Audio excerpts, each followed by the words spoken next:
Okay, we'll get started. Thanks everybody for joining us to mark the 4th year since the last time the federal minimum wage has increased. Over the past 4 years, there's been increases in the cost of everything, of housing, of food, education, transportation, but for workers who labor at or around the minimum wage, their wages have actually declined at the same time that productivity has grown. CEO pay and compensation and corporate profits have really rebounded.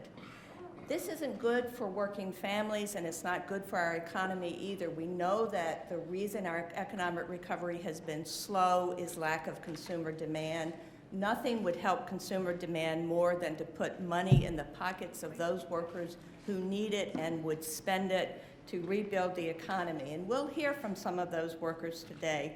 I want to say minimum wage neglect is not a new phenomenon. It's unfortunately the storyline of the last 40 years. Since the late 60s, when the minimum wage was at its height, the rate has steadily declined. If it were the same today as it was back then, in real terms, it would be well over $10 an hour. And fortunately, we have a solution to this problem. It's the Fair Minimum Wage Act of 2013, which is sponsored in the Senate by Senator Harkin. Unfortunately, he couldn't be with us today, but we have other supporters with us. And in the House by that great champion for workers and working families, Representative George Miller. Representative Miller? Yes, thank you. Thank you very much, and thank you for everything that the National Employment Law Project does on behalf of workers in this country. And I want to recognize Congresswoman Donna Edwards, who is joining me from the House. She's been steadfast in trying to update and modernize and make fair the tip credit on behalf of workers in this country. And I'm honored to join Senator Gillibrand and Senator Casey, both who've been just ardent supporters of the minimum wage increases in Senator Harkin's and my legislation, and recognizing the importance of this to job creation, and on behalf of small businesses, recognizing the importance of what it means to have this additional revenue on Main Street all across America. As Chris had pointed out, it's been 4 years, it's been too long. These workers have fallen further and further behind. They can work harder and harder every day, but they fall further and further behind in terms of their compensation. The vast majority of these minimum wage workers, as some of you know, are adults. Many of them are trying to raise a family while earning the minimum wage, and they're disproportionately female and people of color. And they work hard and they play by the rules. That's how they grew up. That's how they go to work every day. But the fact of the matter is they're not honored by this country because of the minimum wage law that exists today, and because of our failure to update it as a Congress. This is a basic and fundamental American value, that you work hard and you get compensated for that work, and you get compensated in a fair fashion. And two of our low-income workers today, Lindsay and Lucia, they understand that as they go to work every day. And we're going to get out of here on time because Lucia has to go back to work at Union Station. But we understand our responsibility, and we know what it means to give 23% of all workers in this country a raise, and we know what that would mean to have that raise in our economy. And we have two people, Margaret Dorfman and John Cooper, Margaret from the Women's Chamber of Commerce and John from Spectronics, which will explain to you how well businesses that are enlightened get this and understand the importance of what this increase would mean in their economy. They join very large businesses like Starbucks and Costco that understand what this means in the economy from that perspective too. It's time for this country to do this. It's time for the Congress to do this, and it's time for $10.10 an hour. And thank you so very much to be here. And I'd like to recognize now Senator Bob Casey, big supporter of our efforts here. Thank you, sir. Chairman Miller, I want to thank you for your great leadership over many years of this legislation and bills like it to raise the minimum wage. We are long overdue for an increase in the minimum wage, and I'm honored to be standing here with George Miller as well as Senator Gillibrand and Representative Edwards on behalf of many members of the House and the Senate. And we're keeping our remarks relatively short because we know you want to hear from people who are out in the workforce and dealing with the reality of not having an increase in the minimum wage all these years. I think there are at least 15, I say that at least, there are probably more, but there are at least 15.7 million reasons to raise a minimum wage. and that's the number of children in America whose parents would receive an increase in their pay if we pass this legislation. We have politicians every day of the week in this town, frankly in both parties, who talk a lot about children, talk a lot about families, talk a lot about family values, and then take another path when it comes to their vote and their voice and their advocacy. It's time that we stood up for children in more ways than one. One of the best ways to stand up for children and to give meaning and integrity to the phrase, I'm an advocate for children, is to vote for this legislation and to get it passed. It's long overdue. And I think it's a matter of basic justice. I think it was St. Augustine who said, without justice, what are kingdoms but great bands of robbers? And if you're not going to support an increase in the minimum wage, I think you have a hard time explaining what you're going to do for that child and that family instead of robbing them of an opportunity to move up the ladder. These are families that are not asking for anything that isn't fair. They're asking for a fair wage. They're asking for a reasonable increase over time of the minimum wage. It's the right thing to do. It's especially the right thing to do for our children, and it's also the right thing to do for our economy. And this has broad support across the country. You know the survey data.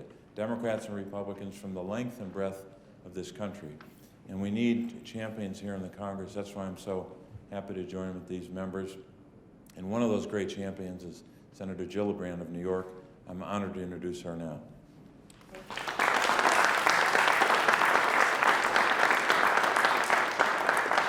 Thank you to my colleagues standing behind me who are extraordinary leaders and care deeply about our families. I also want to thank Senator Harkin for his lifetime in supporting and being an advocate for the middle class and our working families. I want to thank George Miller for his continued leadership in the House to strengthen the middle class. Senator Casey is a voice for families, for children, for those most in need. And Congresswoman Edwards has been a long-term friend of mine who is one of the strongest advocates for the plight of working families. It's been 4 years since Congress has raised the federal minimum wage. 4 years of hardworking families doing all they can to do to make ends meet during one of the worst economies in our lifetimes. I believe that raising the minimum wage is not only an economic obligation, but a moral obligation for these families. When adjusted for inflation, the minimum wage today is lower than it was in 1968. It's simply unacceptable that in New York or anywhere in America that a single parent who works 40 hours a week, 52 weeks a year to support a family earns just $290 a week. That's $15,000 a year without any time off. That salary is $3,000 below the poverty line for a family of 3 living in New York. We must do better. We need an economy that rewards hard work. Our country has always rewarded hard work, and we are not doing that today with a minimum wage below the poverty line. When low-wage workers get a raise, the benefits felt throughout the entire economy, with stronger consumer confidence, more customers for local businesses. In fact, increasing the minimum wage to $10.10 an hour would boost incomes for millions of American workers and generate billions in new economic growth, according to the Economic Policy Institute. So let's be clear. This is not about teenagers working part-time summer jobs. Close to 90% of the lowest wage earners who would see their paychecks increased by the minimum wage are adults. 64% of these minimum wage earners are women, who also happen to be a growing percentage of family breadwinners. 33% of all single parents in America are earning the minimum wage today. Raising the minimum wage would help 17 million women in America. Imagine 17 million women catching up in the economy almost overnight. Millions of mothers immediately able to do more to support their families and give their children a chance to go even farther. Raising the minimum wage will give working men, women, and families the power to raise themselves into the middle class, and that's good for our whole economy. And that's why this bill is gaining support of business leaders all across the country, from the U.S. Women's Chamber of Commerce, who's with us here today, as well as the Main Street Alliance and employers like Costco, because they know that strong wages lead to a stronger workforce, more productivity, and growing businesses. We also have the support of small businesses, and I want to give a special thank you to John Cooper, a New Yorker and a small business owner who knows that raising the minimum wage is the right thing to do to strengthen our economy. It's a common sense measure. It is long overdue. Boosting wages not only lift working poor families above the poverty line and onto more stable ground, it also drives long-term growth and and a growing economy for the whole country. I'd now like to introduce Congressman Donna Edwards, who has been a common sense voice for reform, transparency, and helping our middle class grow.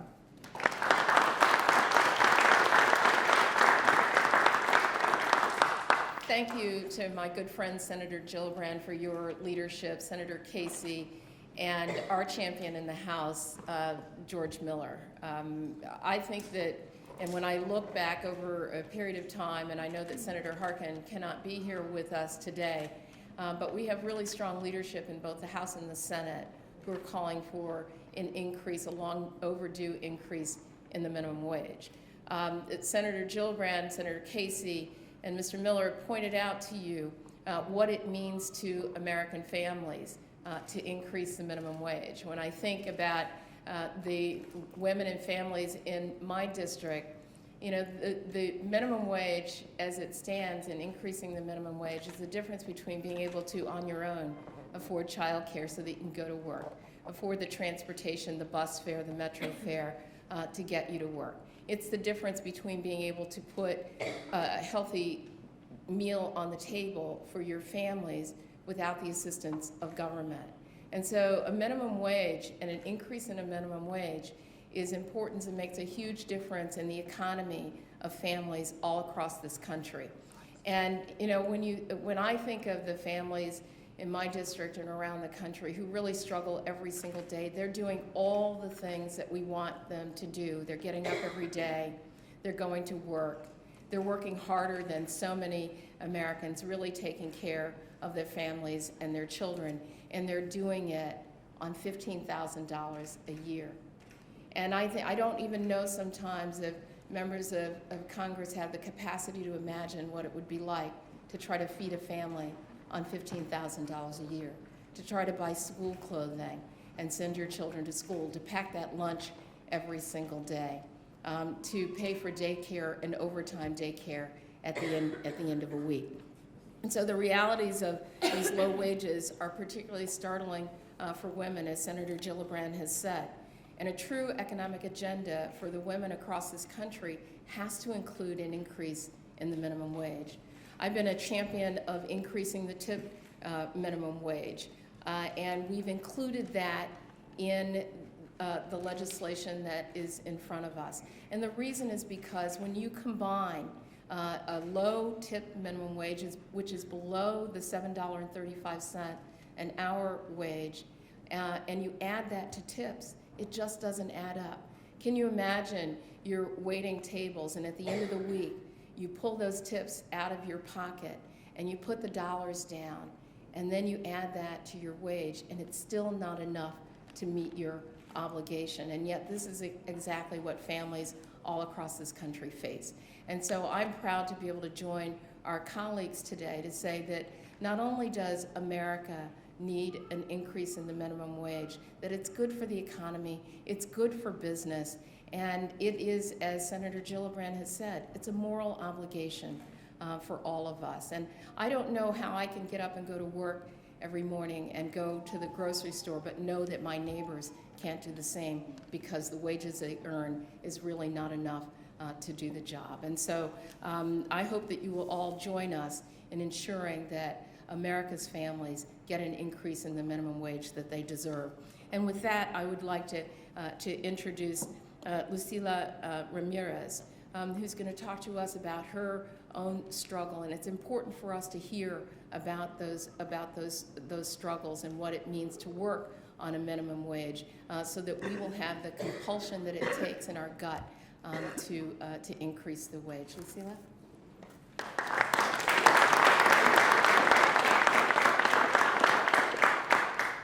Tengan buenos días en esta mañana. Mi nombre es Lucila Ramírez. He limpiado en Union Station el edificio federal durante 21 años. Mi empresa, que es conocida como ICC Corporation, tiene un contrato con Union Station. Después de 2 décadas, solo gano $8.75 por hora y sin ningún beneficio. Con un salario tan bajo, he tenido problemas con la hipoteca de mi casa.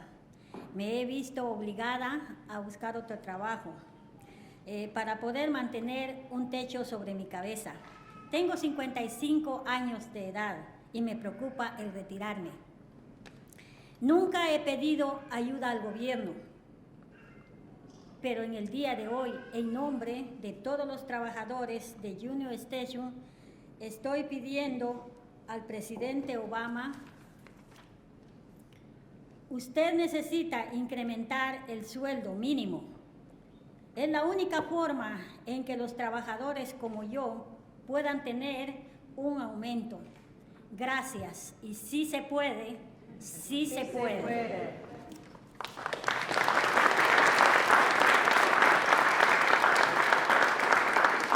Thank you. My name is Yvonne Montero. I'm going to translate Lucila's statement.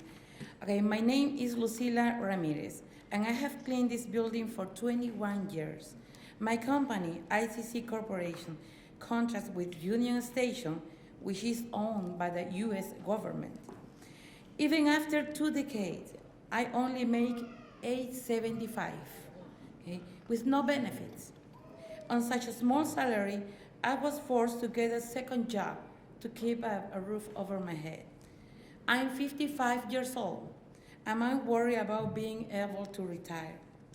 I have never asked for government assistance, but today I'm asking President Obama, on behalf of all Union Station workers, to be a good landlord. You need to raise minimum wage. It's the only way that workers like me get a raise. Sí se puede.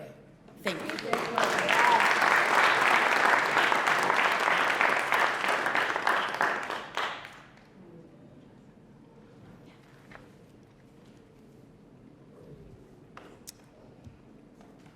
It's a hard act to follow. That's pretty disturbing, actually. My name's Margot Dorfman. I'm CEO with the U.S. Women's Chamber of Commerce, and the U.S. Women's Chamber of Commerce has supported the last minimum wage increase July 24th of 2009 because it's good for business and good for America, and it is time for another raise now. We have more than 500,000 members in the U.S. Women's Chamber of Commerce, and most of them are small business owners. And I am here today because raising the minimum wage will help small businesses, not hurt them. The biggest problem that small businesses face is weak demand. Remember, workers are also consumers, and wages are at the heart of consumer demand. Consumer demand drives hiring, not the political speeches about job creators. Raising the minimum wage puts dollars in the pockets of people who most need to spend them at the grocery store, the child care provider, the auto repair shop, and other local businesses. Our members know that $7.25 an hour minimum wage is a poverty wage. It amounts to just $15,000 a year, and that's not good for workers or for business. Our members know that when businesses invest in their workforces with decent compensation, they enjoy the benefits of a dedicated workforce with less turnover, which reduces recruiting and training costs and produces higher productivity and better customer service. Many of my members were once employees themselves. They know that the typical low-wage worker is an adult woman. Think of your waitress or cashier at the chain stores. Think of the child care worker who takes care of your son or your daughter, or the health aide who helps your mother or grandfather. 17 million women will get a raise under the Fair Minimum Wage Act. In our experience, workers who are paid poverty wages work overwhelmingly for the big national and international chains, not for Main Street businesses. In fact, big corporations that pay poverty wages count on small businesses and taxpayers to subsidize them by providing food stamps and other public assistance to workers and their families who can't make ends meet. That's just not right. Raising the minimum wage will help level the playing field for businesses like my members who treat their workers fairly and invest in their communities in which they are rooted. The U.S. Women's Chamber of Commerce strongly supports the Fair Minimum Wage Act, which would gradually raise the minimum wage to $10.10 an hour and then index it to the cost of living. Indexing is just common sense. It's much better for my members if there are small and regular increases rather than the long stretches without a raise followed by larger increases scrambling to make up for lost ground. We hear a lot of talk in Congress about helping small business, and raising the minimum wage will do just that. Thank you.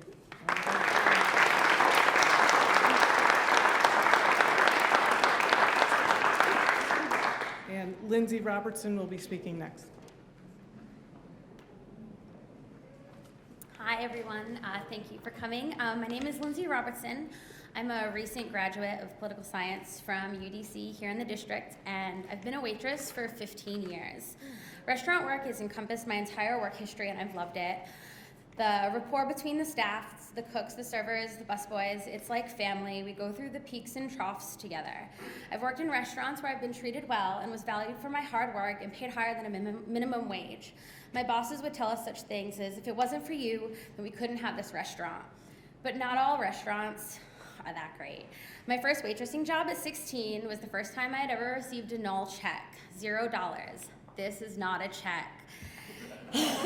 Sometimes it was a little bit better. We'd have $3 or $5, and me and the other wait staff would joke. We'd be like, woo, $3, what are you gonna do? Get some extra gas for your car. And it was really funny when I was 16 and all I had to think about was gas for my car. I still remember that first null check and asking my boss what was up with the null check, and he said, when you claim your tips, you don't get a check. And I was 16, so I was confused and shocked, so I didn't really say much more. But as I got older and I worked other waitressing jobs, that null check really hit home.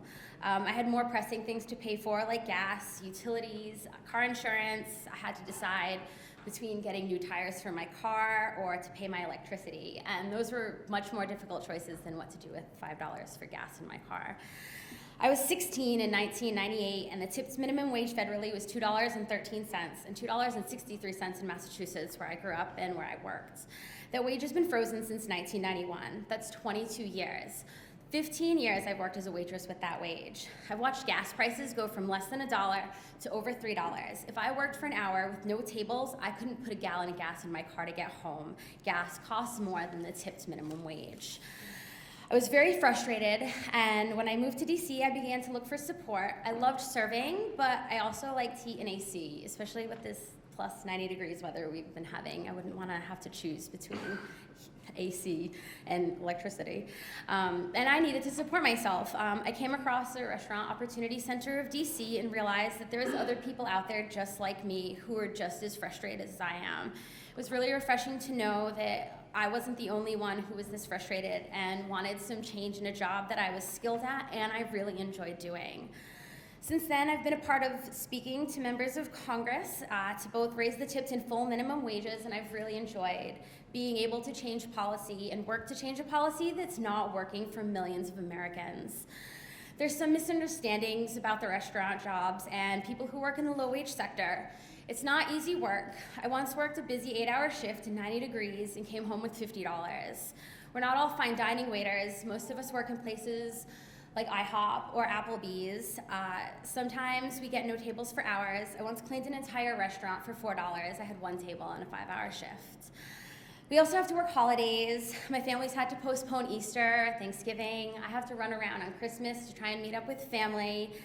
And I've never had a New Year's celebration. To work in this industry, we choose between school, family, and work. I've missed out on so much for so little pay. We're seen as throwaway material. We do good work. Why aren't we valued? The tipped minimum wage, if it was raised to 70% of the full minimum wage, then restaurant workers may not have to miss out so much on life. I have more security in their finances. I'd be able to buy a salad instead of ramen noodles for the last 3 months. And maybe they'd be able to finish that degree they started 4 years ago. Thank you. Next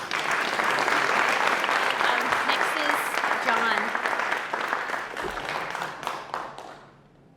I love being an afterthought. No problem. Good afternoon. My name is John Cooper. I'm the president of Spectronics Corporation in Westbury, New York. We're the world's leading manufacturer of ultraviolet equipment and fluorescent materials.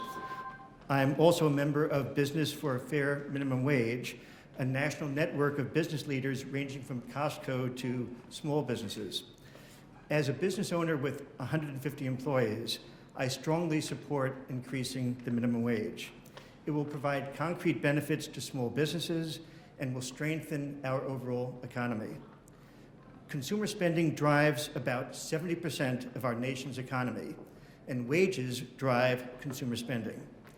Increasing the minimum wage will allow workers to buy essentials they can't afford now, and most of the money they spend will go right back into local businesses. That's also good for our tax base. A higher minimum wage will also result in lower employee turnover. Turnover costs money, and reducing turnover means lower costs for hiring and training new workers. In addition, higher wages bring increased productivity. Employers who invest in their workforce have employees who are more invested in the company and in satisfying its customers. At my company, nearly 71% of employees have been with us for over 10 years. Compare that to low-paying chains with continual turnover, or the local retail store where one of my daughters worked for a year. She and many of her coworkers were paid minimum wage, and she says the biggest problem they faced was high turnover. Much time and effort was spent training the constant flow of new employees, which adversely impacted customer service since they made more mistakes due to their inexperience. Raising the minimum wage encourages better business practices. Most business owners are already paying employees more than the minimum wage. Companies that pay their workers at or near $7.25 are in effect being subsidized by other businesses and taxpayers, since low-wage employees are far more likely to turn to government assistance programs to get by. That's simply not fair. If the minimum wage had been adjusted for the cost of living since the 1960s, businesses would be paying $10.74 today. The Fair Minimum Wage Act's provisions for gradually increasing the minimum wage to $10.10 and then adjusting it annually for inflation are fair and reasonable. Employers who pretend that they cannot pay a minimum wage equivalent to what their counterparts paid in the 1960s should be ashamed of themselves. Raising the minimum wage is a long overdue investment in our economy. Thank you very much, and it's now my great, thank you. I hate stepping on applause. It's my great pleasure next to introduce Guy Molyneux.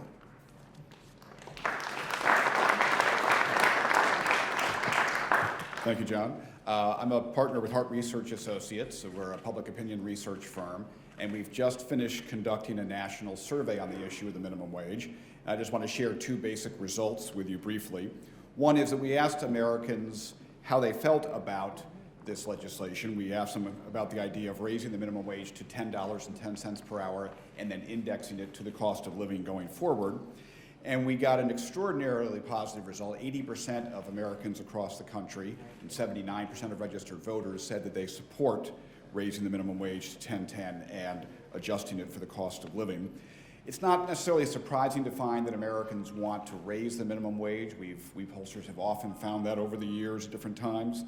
What was striking to me about this is how much of a consensus has now formed at the level of $10 or $10.10 an hour.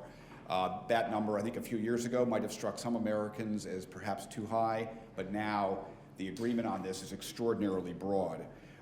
People with incomes under $40,000, we find 83% support. But in households over 100,000, we find 79% support, essentially the same. Democrats, somewhat predictably, strongly embrace this legislation, but 62% of Republicans also support doing this. Support is at 3/4 or higher in every region of the country, the South, the Midwest, the West, the Northeast. This truly has become a consensus across our nation, not just to raise the minimum wage, but to get to $10.10. The other thing that's important politically is that voters tell us that this is a position, supporting this legislation, that would lead them often to reward candidates for office in the next election. We said, suppose someone running for Congress in your district had supported this law, would that make you more likely or less likely to vote for him or her? 51% of registered voters say, I'd be more likely to vote for a candidate who supported raising the minimum wage. Only 15% said that would move me the other direction, make me less likely. So a net advantage of 36 points for a candidate who supports raising the minimum wage. That number is 32% advantage among independent voters. And really across every group we looked at, the percentage who said I'd be more likely to support that candidate is higher than the percentage who said they'd be less likely to do that. And perhaps a warning sign for Republican members, we asked people, suppose Congress fails to take action and raise the minimum wage this year, even though 3/4 of Americans in our poll said this was a priority for them. And they said by over a 2-to-1 ratio that they think Republicans more than Democrats would be responsible for failure to act. So the public is clearly looking for action on the minimum wage and are prepared to reward candidates who support taking that step.